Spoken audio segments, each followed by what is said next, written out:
Magandang araw mga bata, kumusta kayo? Sana kayo ay nasa maayos na kalagayan, masaya at may malusog na pangangatawan habang pinapanood ang ating aralin para sa linggong ito. So tayo ay nasa EPP ICT 5, ito ang ating pag-aaralan para sa Quarter 1 Week 5. At ito ay nakatuon o nakapokus sa animations, transitions, inserting and formatting. So nung nakaraan, pinag-usapan natin kung paano yung iba't iba ring paggamit, no, yung pag-format din gamit ang publisher. So ngayon naman ay paano naman tayo maglalagay ng animation, transition, at mag-insert ng mga images o imahe, larawan, chart at iba pa. At yung pag-format naman, gamit naman ng ating Microsoft PowerPoint. So, narito yung mga kasanayan na dapat mong matamo pagkatapos ng linggong ito. So, una, natutukoy ang gamit ng animation tab, transition tab at media at nakakagawa ng slide presentation na may animation, transition, audio at video. So, kapag may kinalaman naman sa presentation, syempre, ang isa sa mga malaking tulong na ibinibigay sa atin ay ang Microsoft PowerPoint presentation. At ang mga binanggit natin kanina, yung animation, transition, formatting at inserting ng mga pictures, charts, ay napakalaking tulong para higit na mapaganda at hindi maging boring yung ating presentation, lalo na kung kayo ay magre-report sa harap ng maraming tao, kung magre-report kayo sa inyong klase o magpe-present kayo sa isang programa. So napakalaking tulong nito. Okay, simulan natin sa unang araw. Okay, so ating muling balikan nung nakaraang aralin ay natalakay natin ang pag-format ng text at graphics gamit ang desktop publishing. So bakit mahalaga na tama ang formatting? So syempre, yung tamang formatting ay malaking tulong kasi visual na presentasyon ang ating tinutukoy, di ba? At madalas printed copy pa kapag may kinalaman sa desktop publishing kasi mga publication ito, mga newsletters, mga programs, invitations, calling cards, at iba pa. So mahalaga na tama yung balanse, yung laki ng ating larawan, ng ating mga font size, dapat balanse, maayos ang pagkakasalansan at tama ang formatting para nang sa gayon mas maging kaakit-akit ito at kagiliw-giliw sa ating mga mambabasa o kaya dun sa ating mga consumers o yung target nating pagbigyan o pagbentahan ng mga ito. Okay, so ating hawanin na yung mga bokabularyo sa nilalaman ng aralin. So ito yung mga ilan sa mga salita, mga termino na ating makakasalamuha kapag ang ating pag-uusapan ay ang PowerPoint presentation. So unang-una na yung slide presentation. Ang slide presentation ay isang koleksyon ng mga slide na nakaayos ng sunod-sunod upang maipakita ang impormasyon. Maaring maglaman ang bawat slide ng teksto, larawan, chart o iba pang nilalaman na ginagamit sa pag-uulat o presentasyon. Hindi na tayo gumagamit ng Manila paper. Hindi po ba? So dati gumagamit tayo ng Manila paper, cartolina at iba pang mga colored paper sa pagpe-present natin ng mga bagay-bagay sa harap ng klase o kung saan man tayo nagpe-present or dati inabot pa natin yung acetate. 'Di ba? May acetate pa. Pero ngayon, ang pinakagamitin na ay ang paggamit na ng slide presentation. So, makikita natin dito yung mga mahalagang impormasyon na nais nyong ibahagi sa inyong klase o sa harap ng inyong mga kaibigan o katrabaho o kung sino man ang inyong nais bigyan ng presentasyon. So, para itong mga digital na pahina na ipinapakita isa-isa habang nag-uulat o nagtuturo. So, syempre, para sa mga teachers, so mas madali na ang paggamit ng slide presentation. So, mas magiging, kaakit-akit kasi ito para sa mga mag-aaral kasi pwedeng gumamit ng mga animation, pwedeng gumamit ng mga larawan, mga chart na para makatulong, para mas higit na maunawaan ng mga mag-aaral yung ating aralin. So ito nga yung halimbawa natin ng isang slide presentation, ano? At may iba't ibang mga disenyo tayo ng slides na pwede nating pagpilian at pwede mo ring i-customize depende doon sa tema na nais nyo. So marami rin tayo ng mga makukuhanan na mga ready-made slides na, hindi ba? Katulad nga ng Canva, may mga slides to go, may mga SlideShare Mania, Slides Mania, yan. So, at napakarami pang iba na maaari yung pagkuhanan ng mga templates, Pero, although may ibinibigay naman na mga templates si PowerPoint na maaari yung pagpilian. So, ito yung halimbawa natin ng slide presentation kung saan nakaayos ng sunod-sunod yung nais mong ipresenta, ayon sa kahalagahan ng impormasyon na nais mong ibigay. So, sunod, maaari natin itong lapatan ng audio. Yung audio ay tumutukoy sa mga tunog na maaring idagdag sa slide, gaya ng background music, narration or narasyon, sound effects o boses na naitala. So, ibig sabihin, yung presentation mo para kapag kinakabahan ka magsalita, so pwede mo nang i-record kung saan mas komportable ka at i-click mo na lang at habang lumalabas yung iyong presentation ay nagnanarrate ka naman ng impormasyon na nais mong sabihin o ipaliwanag kasabay ng background music at pwede mo pang dagdagan ng animation at video. Depende sa tema at kung anong nais na presentasyon ang iyong nais na gawin. So halimbawa, maaari magdagdag ng recorded na paliwanag ang guro upang mapakinggan ito ng mga mag-aaral. So halimbawa, si teacher ay may 10 klase, 6 na klase sa isang araw. So kung may mga ganito siya, hindi na siya paulit-ulit, hindi ba? Maaari na lang siya, masisave niya na yung boses niya at mas mabibigyang pansin na lang niya yung ibang mga dapat bigyan ng highlight doon sa kanyang topic. Hindi na siya paulit-ulit ng 6 na beses, 7 beses sa loob ng isang araw, hindi ba? So, pwede niyo na lang i-play yung kanyang recorded na paliwanag at pagkatapos ay bigyang pansin na lang yung mga bagay na hindi naunawaan ng kanyang mga mag-aaral. So, yan po ang audio. Sunod naman natin ay ang tinatawag nating video. So, ang video ay isang gumagalaw na larawan o video clip na maaring idagdag sa slide. Maaari itong manggaling sa iyong computer o mula sa internet. So, halimbawa, feeling ni teacher hindi pa sapat yung kanyang presentation, maaari siyang kumuha pa ng mga video para higit na maunawaan ng mga mag-aaral yung kanyang aralin. So, halimbawa, ang kanyang aralin ay may kinalaman sa climate change. So, para higit niyang mapaunawa ang epekto halimbawa ng climate change sa ating mundo, ay mag-i-insert siya, maglalagay siya ng video clip, o kaya documentary clip na kung saan higit na magpapaliwanag at higit na magbibigay liwanag sa kanyang mag-aaral.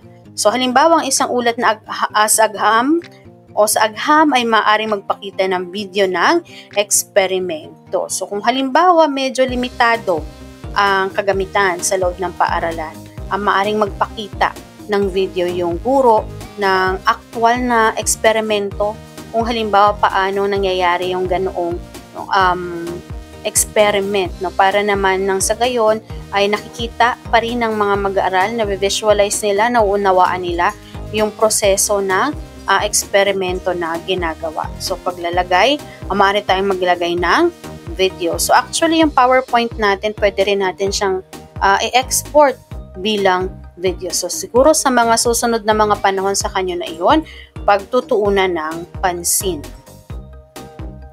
Sunod ay ang tinatawag naman nating animation. So, ang animation ay ang galaw o kilos na inilalagay sa teksto, larawan, hugis o iba pang bagay sa slide.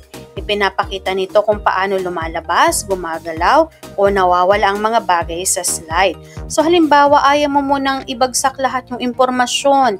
Gusto ni teacher isa-isa. Gusto mo habang nagpe-present ka ng inyong report ay isa-isang lumalabas yung mga larawan, isa-isang lumalabas yung mga impormasyon, yung video mo nakahiwalay din, tapos isa-isa rin silang nawawala. So, yun ay sa pamamagitan ng paglalagay ng animation. So halimbawa, ang pamagat ay lilipad mula kaliwa papasok ng screen, o kaya naman ang gusto mo parang kurtina na naaalis yung mga slide, o kaya naman parang kinrumpled na paper at mawawala, o kaya parang origami na yung ibon na lilipad. So yun, yung mga halimbawa natin ng transition pala yung sinasabi ko.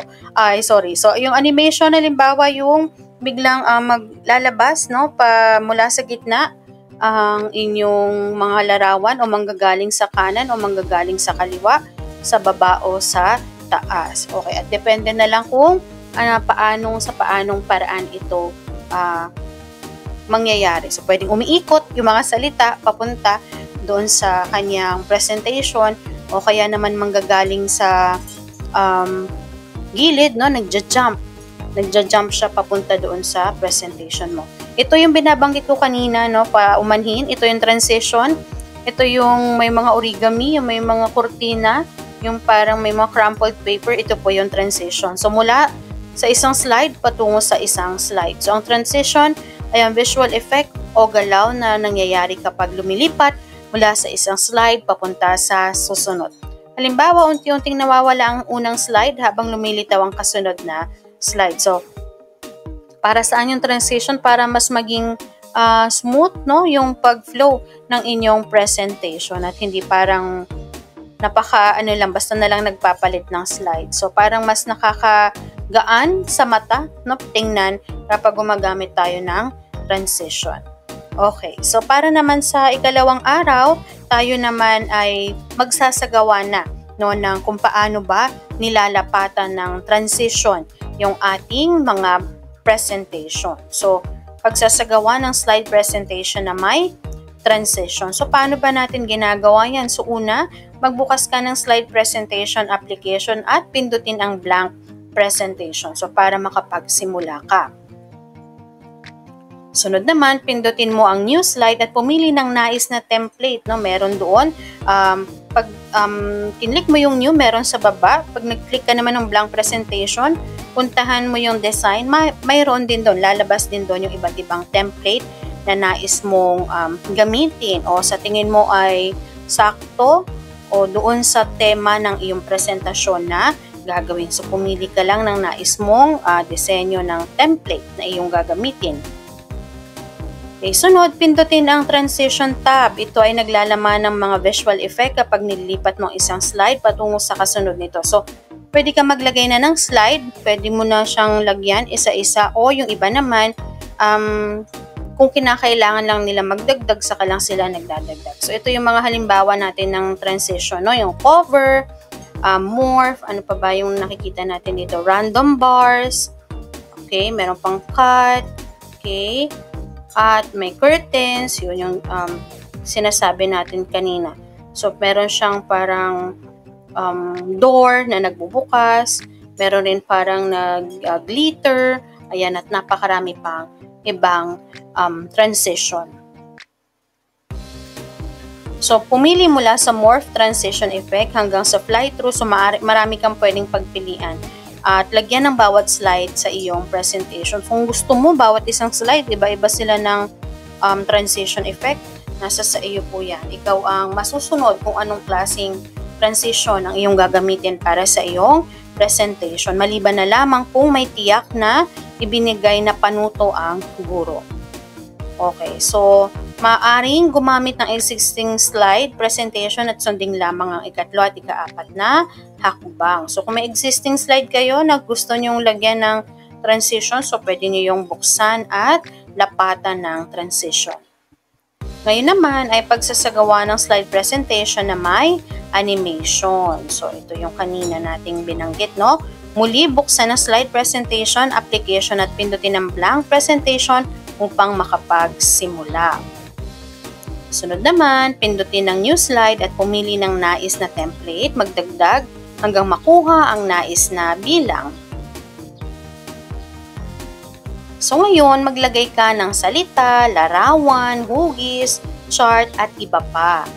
Bakit? Kasi ito ang lalagyan mo ng animation. So halimbawa, gusto mong unang lagyan ng animation yung larawan, so i-click mo yung slide na yon at then kiklik mo yung larawan. Tapos saka ka pipili ng animation. So actually, pwede mo rin siyang maayos yung pagkakasunod-sunod, hindi ba? Kung ano yung gusto mo nang lumabas, medyo mabusisi lang talaga to. Kasi kung gusto mong lalot isa-isa, no? Yung kumbaga hindi ma-preempt, hindi nila makita kaagad yung lahat ng ipapaliwanag mo. So talagang medyo kailangan mo siyang tiyagain na isa-isa.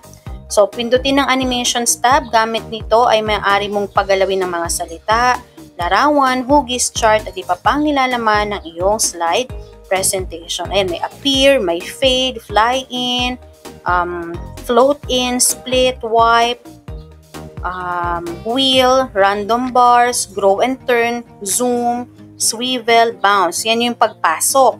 Meron naman din yung pwede siyang sa entrance mo, pwede rin yung sa iba pa rin yung gusto mo halimbawa bigyan ng emphasis, kung gusto mo emphasize yung isang salita. At sa exit, ganun din. So, pwede mo siyang lagyan ng iba't ibang animation. Okay, so ganun din, pumili mula sa appear animation effect hanggang sa custom path animation effect. Paano naman tayo maglalagay ng slide presentation na may audio? Paano ba yung ilalagay? So, ganun pa rin, magbukas ng slide presentation, hanapin at pindutin ng Insert tab. Hanapin sa ribbon ng audio at maaari mong pindutin at piliin ng audio on my PC kung iyon ay nakatago, kumbaga meron kang save file sa iyong computer at maaari mong pindutin naman ng record audio kung nais mo naman na ikaw na mismo ang magsasalita doon sa presentation na iyon. So, noon pagkatapos pindutin ng audio on my PC, hanapin at pindutin ang iyong audio at i-click ang insert. So, kung galing naman sa iyong file, so i-click mo yung audio on my PC, tapos lalabas doon yung iba-browse mo kung saang folder siya nakalagay, and then pindutin mo lang yung iyong audio na nais na ilagay at insert. So, maaari mong ipakita o itago ang icon na ito gamit ang bring forward at send backward na matatagpuan sa format tab. At maaari mo ring baguhin ng hugis, kulay at maglagay ng border effects at marami pang iba. So, minsan, no, may mga setting tayo, automatic siya. Pagka lipat mo ng slide, automatic na mag-play yung audio mo. Meron naman, para mas, kung halimbawang gusto mo talagang manual, no, kumbaga may mga iba ka pang paliwanag, pwede naman na ikaw mismo hindi siya automatic na mag-play. Ikaw mismo ang mag-click para mag-play yung iyong audio. So, parang ganun din naman ang video, no, ganun din. Insert tab din, tapos hanapin mo sa ribbon yung video, and then pindutin mo yung video on my PC, tapos, pwede ring kumuha sa online video kasi kumbaga kapag hindi ka gagamit ng internet, kung yun ang video mo ay galing sa internet, so kapag ipapresent mo siya, so kailangan may internet ka para gumana siya, ano? So,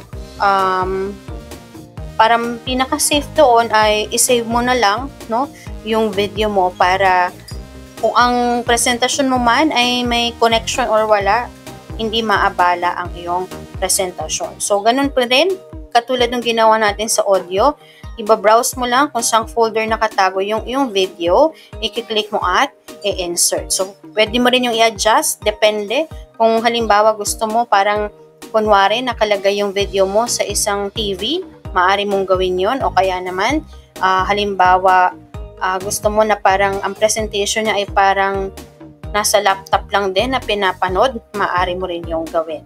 So, yan, paari mong palakihin, paliitin ang gamit ng format tab. Maaari mo ring baguhin ng hugis, kulay at maglagay ng border effects at marami pang iba.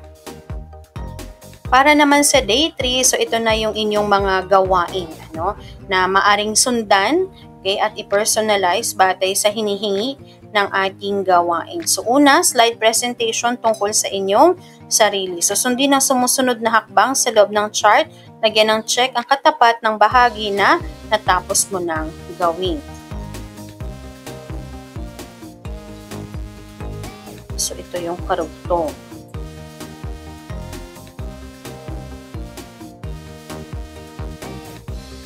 Para naman sa ika-4 na araw, so kung medyo mahaba pa yung panahon at kaya pa ng oras, hindi naman nagagahol sa paghahabol ng lesson, sakto. So, maaari pang magbigay ng karagdagan pang gawain o kung kumbaga iba pang activity para sa paggawa ng slide presentation na may audio, na may animation, transition, and all. and audio. Okay, kung medyo ano naman at sa tingin naman natin ay okay na gamay na ng mga mag-aaral natin ang paglalagay no, ng mga audio, video, transition, animation, ay maaari na tayo magtungo sa ating pagsusulit. Okay. So, narito yung ating pagsusulit. Meron tayong, hindi naman to aabot ng 20 items. So, una, pagsunod-sunurin, lagyan ng bilang ang patlang ayon sa wastong pagkakasunod-sunod na mga hakbang sa pagsasagawa ng slide presentation na may transition, animation, audio at video. So, para sa letter A, isulat ang bilang 1 hanggang 4 sapat lang ayon sa pagkakasunod-sunod ng pagsasagawa ng slide presentation na may transition. Para naman sa letter B, ganun din, bilang 1 hanggang 5 ayon sa pagkakasunod-sunod ng pagsasagawa ng slide presentation na may animation. Para naman sa letter C, pagkakasunod-sunod ng pagsasagawa ng slide presentation na may audio. At para naman sa letter D, pagkakasunod-sunod ng pagsasagawa ng slide presentation na may video. So, lahat ito ay 12 item. Okay, so, maaari mong tingnan kung wasto ba ang iyong sagot. Tama ba ang pagkakasunod-sunod mo, yung proseso ng paglalapat no, ng animation, ng transition, video at audio. At dito na nagwawakas ang ating aralin para sa EPP ICT Quarter 1, Week 5. So nawa kayo ay may naunawaan na at natutunan natin kung paano maglapat no, ng animation, video at iba pa, transition at audio. So maraming salamat sa inyong pakikinig at sa pagsama sa akin para sa ating aralin sa EPP ICT 5. Maraming salamat. Ako si Teacher Aisa. Magkita tayo ulit sa susunod na linggo. Paalam!